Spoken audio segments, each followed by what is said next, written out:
Nobody warns you about this, but your income has a ceiling, and it's not set by your boss, your degree, or your work ethic.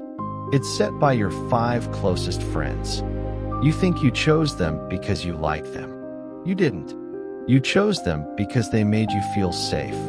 And safe has a price. That price is your growth.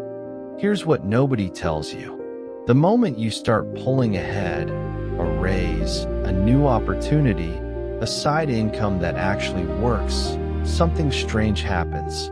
Not out there, in the room. The jokes get a little colder. The invitations get a little less frequent. Nobody says anything. Nobody has to. And here's the part that should unsettle you. You don't even fight it. You shrink. You downplay the win. You stop mentioning the progress. You make yourself smaller so the room feels the same again. Why would you do that to yourself? Because your brain isn't wired to optimize for wealth. It's wired to optimize for belonging. For most of human history, being cast out of the group wasn't inconvenient. It was fatal. So somewhere underneath your ambition, there's an older, faster system running in the background. And its only job is to keep you close to the people who feel like home, even if home is the reason you're stuck. So the real question isn't, how do I make more money? The real question is, what is it costing you to stay exactly where your friends can still recognize you? Have you ever noticed this in your own life? A win you quietly downplayed, a goal you stopped mentioning, not because you failed, but because succeeding felt like betrayal. Keep that feeling in mind, because what's driving it goes a lot deeper than friendship. Daniel used to think his problem was opportunity. For years, he told himself the same story: wrong job, wrong city, wrong timing. Then, at 29, the story stopped making sense. He landed a promotion that came with real money, not finally caught up money. Ahead of everyone he knew money. For about 2 weeks, he was happy. Then he noticed something he couldn't quite name. At dinner with his friends, he mentioned the promotion once, briefly, and the table went quiet in a way that felt almost polite. Someone changed the subject. Someone else made a joke about him forgetting the little people.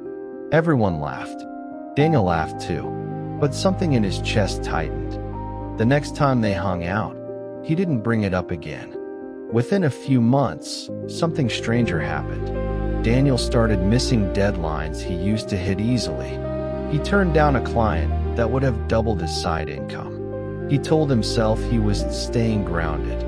He told himself he didn't want to become that guy. But the truth was simpler and harder to admit. Every time he pulled ahead, some invisible hand pulled him back. Not his friend's hands, his own. He wasn't sabotaging his success because he lacked ambition. He was sabotaging it because success was quietly costing him something he valued more: his place in the group. And no one had ever taught him that those two things could be in conflict. Daniel's income didn't stall because the market shifted or his skills plateaued. It stalled the moment his growth started to threaten the comfort of the room. And instead of losing the room, he chose to lose the momentum. He didn't know it yet, but that choice had a name.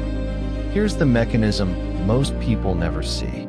Every friend group runs on an unspoken agreement, an invisible contract that nobody signs but everyone honors. It says, we stay roughly equal. We struggle together. We vent together. We stay in the same financial lane together.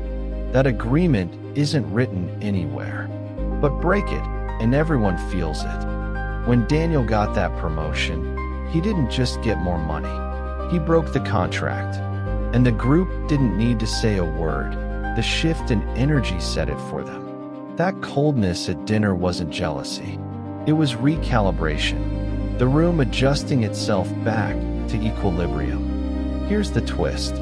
Daniel assumed the threat was coming from outside him, from his friends' reactions, their jokes, their subtle distance. It wasn't.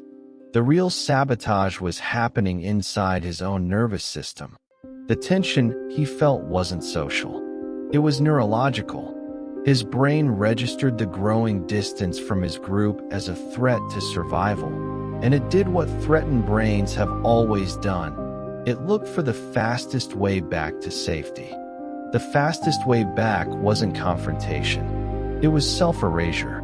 Missing the deadline. Turning down the client. Staying quiet at dinner. None of that was laziness. It was regulation. His mind wasn't failing to perform. It was successfully protecting a bond it valued more than the money. This is the part that should stop you. Daniel didn't lose momentum because he was outcompeted by circumstances. He was outcompeted by his own need to belong. And the cruelest part, his friends never had to do anything.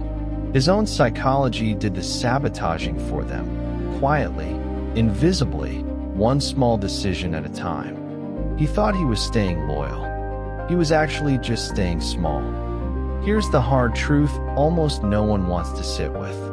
You will rarely admit that your friendships have a ceiling built into them. Because admitting that feels like an accusation against people you love, people who've shown up for you, people who mean well. So instead of naming it, you protect them. You shrink the truth down until it disappears. You call it staying humble. You call it staying grounded. You call it loyalty. But loyalty and self-erasure are not the same thing. One is a choice. The other is a reflex dressed up as a virtue. The people in Daniel's life weren't villains. They weren't plotting his failure. They were doing what every threatened system does, trying to restore balance. And Daniel wasn't weak for feeling the pull back toward them. He was human. The mistake wasn't feeling it. The mistake was obeying it without ever questioning where it came from. This is where the identity has to shift. For most of his life, Daniel believed staying loyal meant staying the same, matching the room, protecting the comfort, never outgrowing the people around him. That belief kept him safe. It also kept him stuck.